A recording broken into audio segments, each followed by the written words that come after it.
Miss Nigeria Amina Mama.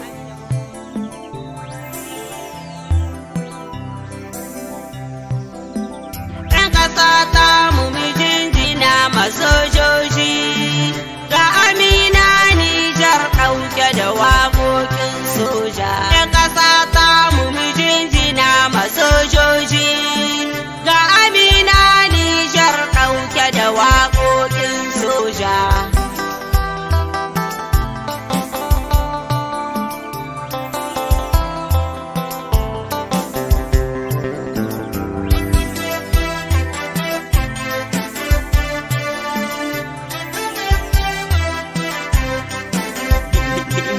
Sidilla Allah Ubangijin kowa, mai dare mai rana shi ya gaba kowa, na tafo a yi min nima na dinga biyawa, Aminatu ce za ta rera waƙoƙin soja. ‘Yan ƙasa ta mu jinjina masojoji, ga Amina Nijar ɗauke da waƙoƙin soja.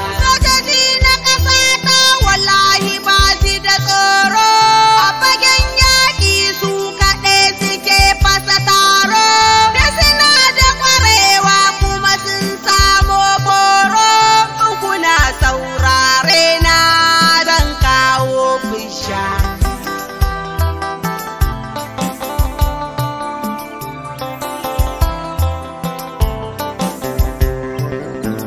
Jinjina zan muku soja don kuna aiki, wuta wuta wuta soja ku ba su mamaki, sojoji na ƙasa ta ba su yawan raki, alaban ɗa namiji na kai shi yayo aikin soja. ‘Yan ƙasa ta mu jinjina masojoji, ga Amina Nijar ɗauke da waƙoƙin soja.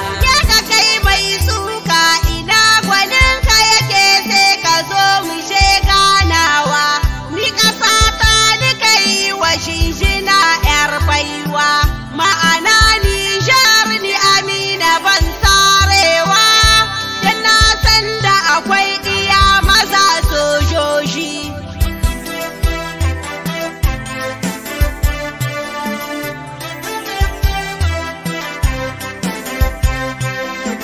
Sun zamo dukkanin su tsintsiya ɗauri ɗaya, kai da kaji ana haka kar da ma kai tambaya, don ka kasan ƙarya fure take ba ta ‘ya. Yanzu ‘yan Nijar mun fahimci amfanin soja. ‘Yan ƙasa ta mu jinjina masojoji, ga Amina Nijar ɗauke da waƙoƙin soja. Hakuri zan ba duka matan soja, majajen ku aiki shin ƙasa suke fusha, in ba dan su